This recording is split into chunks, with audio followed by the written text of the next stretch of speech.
Hey guys, Cam315 back at it with another video for you guys.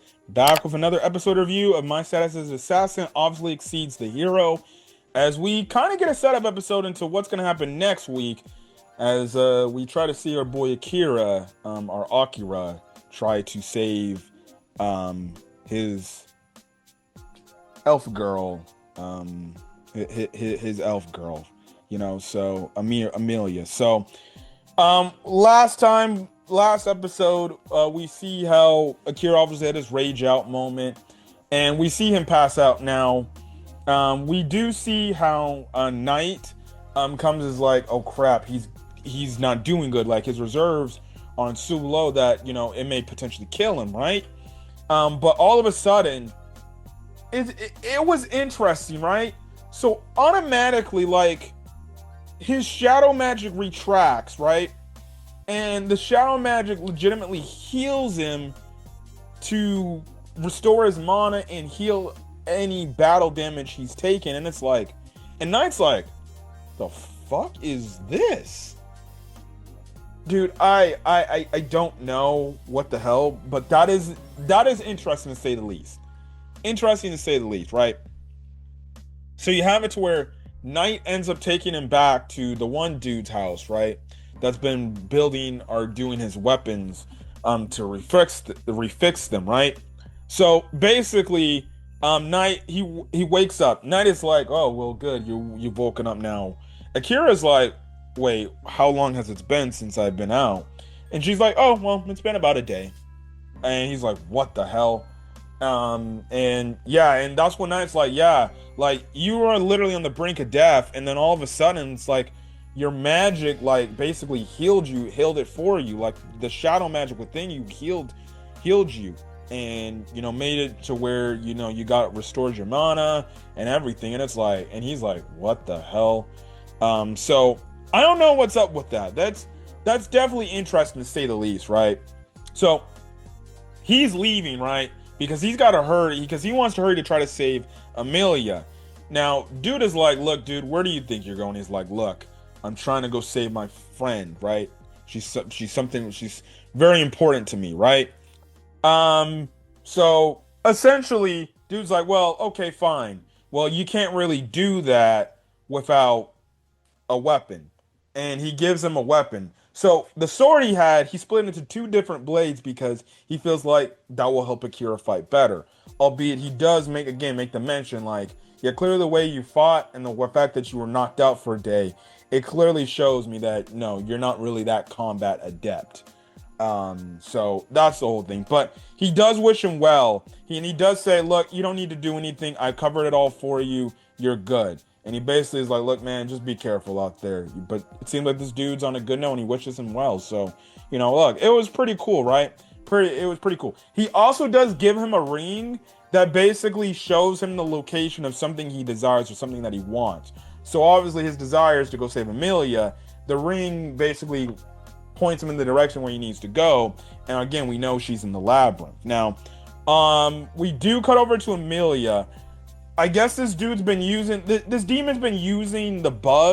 these bugs on her to paralyze her and get her weaker. And apparently we find out, like, the Demon Lord, I guess, really doesn't care about Amelia. Because the whole thing is, Amelia's making them like, don't the Demon Lord want me alive or something like that? And dude's like, oh, please, no. He don't want you alive. So, you know what we're going to do? We're going to have your friend come over. I'm going to kill him, and I'm going to kill you. And put you in the same despair as, I saw you when it happened to your sister, right? So he's trying to make her relive her demons. Now, Akira is going to the labyrinth, and he runs into another new character, or a character we've seen. And we saw her, I think, in the first or second episode, where she was wearing the hoodie and everything, and she didn't reveal and basically hinted like, oh, we'll see each other at some point, right? Now, apologies, I don't have her name, but we find out like she's a princess, and she's basically trying to go up against like the government and everything because what she knows is it isn't something that's going right, and she knows she's being ostracized by this, right? So she wants to help out any way she can, right?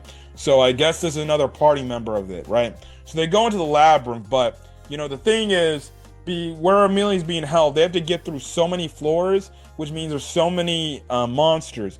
And now it's like, dude, if you do that, because Akira's like, look, don't worry, I can do it, right? But Nine is like, listen, you do that, you're gonna get yourself damn near exhausted by the time we get to the area where we need to save Amelia, and you won't have any stamina left to do it. So basically, Nine's like, look, here's a proposition what I can do, albeit I don't like it, but I can go to my true form and my true power, and I can rush through it, but listen, I do that. I go berserk, and when I go berserk, I won't. I might actually start to harm you. That's why I probably don't think it's best to do this. But obviously, Akira's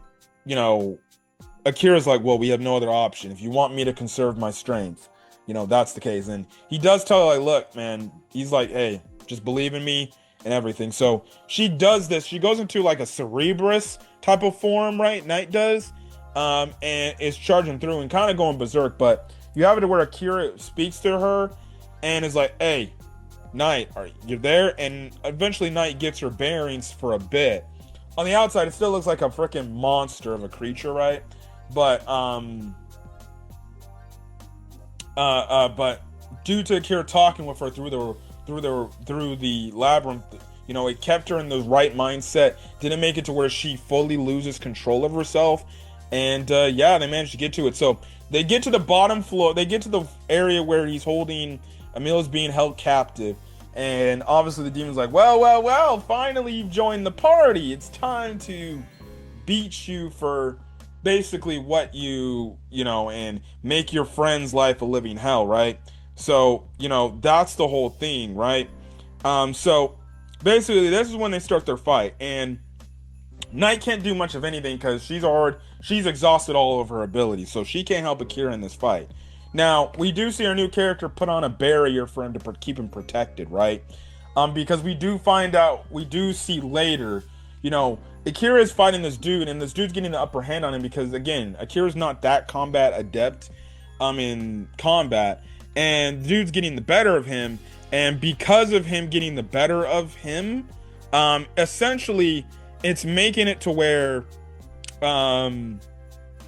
it's making it to where this dude is essentially, Akira's having trouble and he's getting cut up and he's getting scarred. Now, obviously, our new girl's worrying about him, but Nadia's like, look, it's okay. Look, it's good. You kept the barrier up because if you didn't give him a barrier, like the blows he's taking, we found out like these are apparently that like Akira would probably be getting killed right now. Like he'd probably like be losing limbs. These would be lethal blows, but because the barrier is up and it's not it's protecting him, right? But see, Akira ends up getting the upper hand on this dude, and by doing that, he basically wins the fight, right? He does manage to save Amelia. Amelia, albeit she looks exhausted, she's happy that he did save her. But all of a sudden, he looks to go point his sword at her or at him and finish the job. And the dude's like, go on, kill me, finish me. But clearly, Akira looks like he's hesitating and he doesn't want to do it. And it seems like he has some sort of code, like he's Batman, where he doesn't want to kill, which is very understandable too. Because remember, albeit he's in a world where he has the power to do so. Again, he's with this mindset of he's coming from this loving family, and he doesn't want to kill. Like it's clear he has a code, and he probably just wants to be like, look, man, why did you do this? What's the whole point in doing this? Leave me alone. I want nothing to do, right? Yet he's an assassin class, and dude doesn't make mention. How are you an assassin class and you don't kill?